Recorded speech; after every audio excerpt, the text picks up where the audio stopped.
आज का जो हमारा टॉपिक है वो है भारत में ब्रिटिश शासन।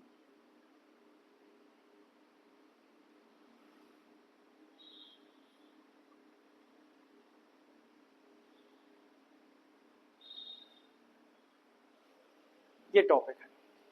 इसमें हम देखेंगे कि क्या ईस्ट इंडिया कंपनी ने जब भारत में व्यापार की शुरुआत की थी तो क्या उनका मुख्य उद्देश्य शासन व्यवस्था स्थापित करना था या फिर वो केवल एक व्यापार करना चाहते थे।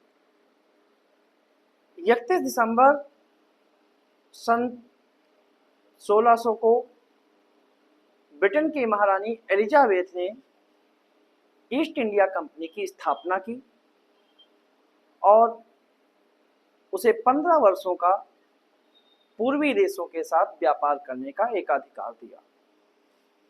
यह एकाधिकार केवल भारत के लिए नहीं था, बल्कि यह एकाधिकार जो था वो सभी पूर्वी देशों के लिए था। जब अंग्रेज भारत में आए तो अंग्रेजों का सीधा मुकाबला जो था पुर्तगालियों से ना होकर, फ्रांसीसियों से ना होकर, सीधे डचों से था। क्योंकि भारत में आने वाले यूरोपीय देशों में सबसे पहले पुर्तगाली आए, जिसमें वास्को डी गामा ने भारत के रास्ते की खोज की। फिर पुर्तगालियों ने ही दक्षिण अमेरिका की खोज की और उन्होंने अपना सारा व्यापार का फोकस जो है वो ब्राजील पर लगा दिया, जिसके कारण पुर्तगालियों का भारत पर से थोड़ा वर्चस्व कम हुआ और भारत में दूसरी यूरोपीय जात डच थे, जिन्होंने पुर्तगालियों को व्यापार में शिकस्त दी। अंग्रेजों ने भी जब यहाँ की शुरुआत की तो 1759 में बेदरा के युद्ध में उन्होंने डचों को पराजित करके भारत में अपने वर्चस्व की धाक दिखाई कि हाँ, अंग्रेज जो हैं वो अन्य यूरोपीय जातियों से सर्वश्रेष्ठ हैं। लेकिन क्या अंग्रेजों का मुख्य उद्देश्य व्यापार था या फिर उनका प्रारंभिक उद्देश्य जो था वो शासन व्यवस्था था? इसके बारे में कहा जाता है कि अंग्रेजों ने बेखबरी की दौर में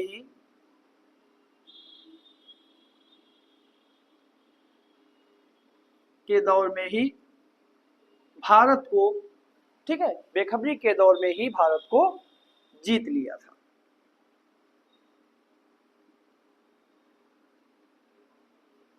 इसका मतलब ये है कि अंग्रेजों को खुद ही खबर नहीं थी कि वो भारत के साम्राज्य निर्माता बन जाएंगे। वो तो विशुद्ध रूप से एक व्यापारी के रूप में आए थे। यह कथन जो है वो भारतीय इतिहास के लेखन में साम्राज्यवादी दृष्टिकोण को व्यक्त करता है। इस लाइन के विचार से ब्रिटिश कंपनी ने भारत में जीतने की कोई एक योजना नहीं बनाई और ना ही वह भारत को जीतने की लालसा से प्रेरित थे, लेकिन आकस्मिक और अनिच्छुक रूप से ही सही उन्होंने भारत को जीत लिया। इस कथन से हो सकता है कि सहमत होना बहुत कठिन है, लेकिन यह तो सही ही है कि प्रारंभ में ब्रिटिश कंपनी के समक्ष भारत जीतने की कोई योजना नहीं थी, किंतु यह भी सही है कि बदलती हुई परिस्थितियों ने ईस्ट इंडिया कंपनी की महत्वाकांक्षा को जगाया और उसे राजनीतिक विजय के लिए प्रेरित किया। कंपनी भारतीय व्यापार को जारी रखने के लिए भारतीय संसाधन की तलाश में थी, लेकिन उस समय मुगल साम्राज्य सशक्त था, तो कंपनी इस दिशा में सोच भी नहीं सकती थी कि भारत के साथ व्यापार करने के लिए भारतीय संसाधन ही जुटा लिए जाएं, क्योंकि जब तक मुगल मजबूत रहे तब तक यह मुमकिन ही नहीं था। लेकिन मुगल साम्राज्य के पतन के बाद ईस्ट इंडिया कंपनी के व्यवसायिक उद्देश्य और भारतीय राज्यों की कमजोरी ने कंपनी की महत्वाकांक्षा को प्रेरित कर दिया। उसके बाद जब 1813 का जब चार्टर अधिनियम आया तो एक स्थिति और बदल गई, क्योंकि अब भारत में ब्रिटिश उद्देश्य जो था वो अधिक से अधिक क्षेत्रों को अंग्रेजी सरकार के या ब्रिटिशों के प्रत्यक्ष नियंत्रण में लेना था। इसी काल में लॉर्ड हेस्टिंग्स, ऑकलैंड, एलनबरो और डलहौजी जैसे ब्रिटिश अधिकारी आए और इन्होंने अनियंत्रित रूप से साम्राज्य का प्रसार पर बल दिया। इसलिए अगर इस काल में बेखबरी थी तो वह भारतीय राज्यों के लिए थी, ना कि ब्रिटिश कंपनी के लिए, क्योंकि ब्रिटिश कंपनी तो अपनी इस स्थिति के लिए पूरी तैयार थी, लेकिन भारतीयों को नहीं पता था कि उनके साथ क्या होने जा रहा है। उन्होंने तो अंग्रेजों को मित्र समझा, लेकिन धीरे धीरे उन्हें एक व्यापारिक कंपनी समझा, उनको उनकी सुविधाएं दी जिससे वो आसानी से व्यापार कर सके, लेकिन धीरे धीरे उन्हें व्यापारिक क्षेत्राधिकार का अतिक्रमण करते करते उन्होंने भारत को अपने गिरफ्त में ले लिया।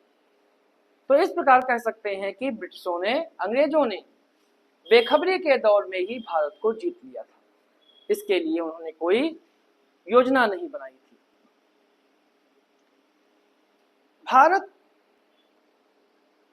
की विजय जो थी वो अंग्रेजों के लिए एक आकस्मिक घटना थी।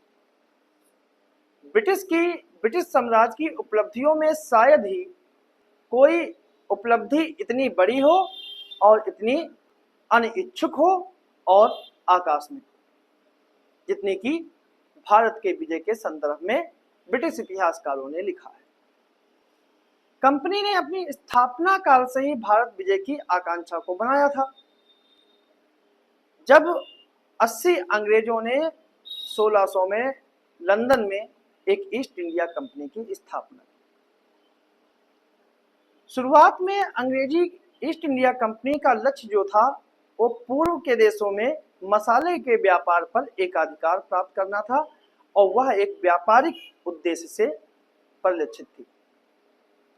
आरंभ की परिस्थितियां भी ईस्ट इंडिया कंपनी के विपरीत थीं, क्योंकि जब ईस्ट इंडिया कंपनी यहाँ आई, जहांगीर के शासनकाल में जब अंग्रेजों को व्यापार की अनुमति मिली तो उसमें कंपनी की परिस्थितियां भी विपरीत थी, क्योंकि उस समय एक मजबूत मुगल साम्राज्य कायम था।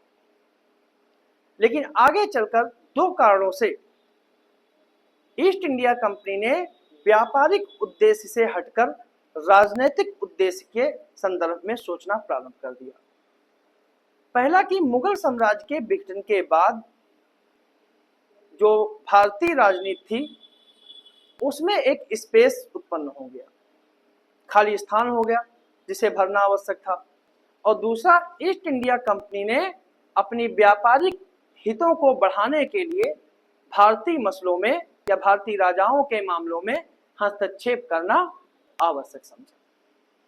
लेकिन उस समय भी ईस्ट इंडिया कंपनी के समक्ष एक महत्वपूर्ण समस्या थी, वाणिज्य और व्यापार में निवेश की समस्या, मतलब कि पैसा धन कहां से लाया जाए।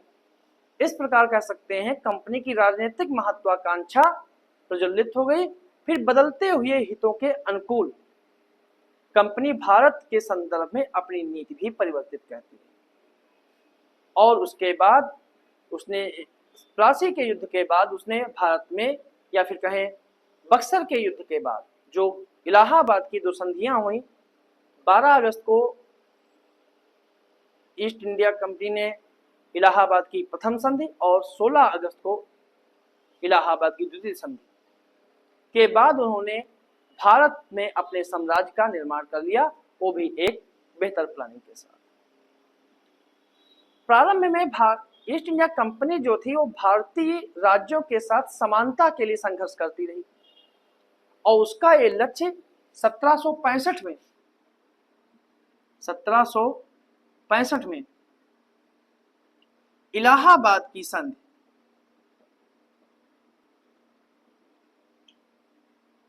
संधि से पूरा हो गया। जो लक्ष्य था उसका वो इलाहाबाद की संधि से पूरा हो गया। 1765 में कंपनी ने भारतीय राज्यों के प्रति एक नई नीति की शुरुआत की। इसे को रिंग ऑफ फेंस या घेरे की नीति कहते हैं। सहायक संधि प्रणाली जो थी इसी नीति का हिस्सा थी, जिसका उद्देश्य अप्रत्यक्ष रूप से ब्रिटिश शासन का विस्तार करना था। उस काल में ईस्ट इंडिया कंपनी की संचार व्यवस्था उतनी मजबूत नहीं थी कि यही वजह थी कि ईस्ट इंडिया कंपनी ने भारतीय राज्यों पर अप्रत्यक्ष नियंत्रण ही बनाए रखा। परंतु 1813 के पश्चात ब्रिटेन में औद्योगिक पूंजीवाद के विकास के साथ भारत के संदर्भ में कंपनी की नीति में भी एक अचानक परिवर्तन आया। 1813 में ब्रिटिश साम्राज्यवादी विस्तार को बल मिला और इसकी पहचान अधीनस्थ पृथक्करण की नीति के रूप में की जाती है, जिसका उद्देश्य था कि अधिक से अधिक भारतीय राज्यों को प्रत्यक्ष नियंत्रण में लेना, ताकि वहां ब्रिटिश वस्तुओं की बिक्री को प्रोत्साहन दिया जा सके। और जब लॉर्ड हेस्टिंग्स से लेकर लॉर्ड डलहौजी तक एक के बाद एक साम्राज्यवादी प्रशासक भारत आए।